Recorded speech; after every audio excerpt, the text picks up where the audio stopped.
Goa night క్లబ్లోని అగ్ని ప్రమాదం 25 మంది మృతి ప్రమాదానికి గల కారణాలపై భిన్నాభిప్రాయాలు డ్యాన్స్ రూమ్లో మంటలాపుతున్న ఫైర్ సిబ్బంది గ్యాస్ సిలిండర్ పేలినట్లు అనుమానం డ్యాన్స్ రూమ్లో మంటలు చెలరేగాయంటున్న ప్రత్యక్ష సాక్షులు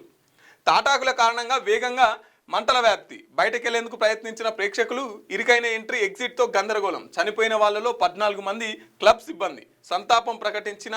రాష్ట్ర ప్రధాని సో నిన్న గోవాలో శనివారం అర్ధరాత్రి సిలిండర్ పేలి 23 మంది 23 చనిపోయారు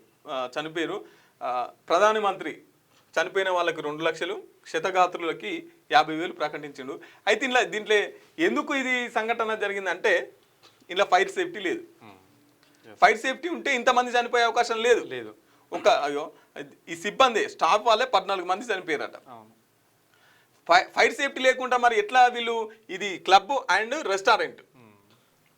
మరి పర్మిషన్ ఎవరు ఇచ్చి వీళ్ళకు ఫైర్ సేఫ్టీ లేకుండా ఈ పోలీసు వ్యవస్థ ఏం చేస్తుంది అన్నట్టు ఈ ప్రభుత్వ యంత్రాంగం ఏం చేస్తున్నట్టు ఇంతమందికి ప్రాణాలు బలిగొనడానికి ఇంతమంది కారకులయ్యారు సో అవన్నీ కూడా వాళ్ళ కన్సర్న్లోనే జరుగుతుంటాయి మీ గ్రామాన్ని అభివృద్ధి చేయాలని మీకు బలంగా ఉందా సర్పంచ్గా గెలిచి మీ సత్తా చూపించాలనుకుంటున్నారా గెలిచాక ప్రజలకు ఏం చేస్తారో చెప్పాలనుకుంటున్నారా అయితే ఇప్పుడు క్యూ న్యూస్ మీకు అవకాశం కల్పిస్తుంది మీరు చేసిన సేవలు కూడా మా ఛానల్ ద్వారా ప్రజలకు చూపిస్తాం మీ గెలుపుకు మేము తోడుగా ఉంటాం క్యూ న్యూస్ లో ఇంటర్వ్యూ కోసం మీరు సంప్రదించాల్సిన ఫోన్ నెంబర్ 7288857759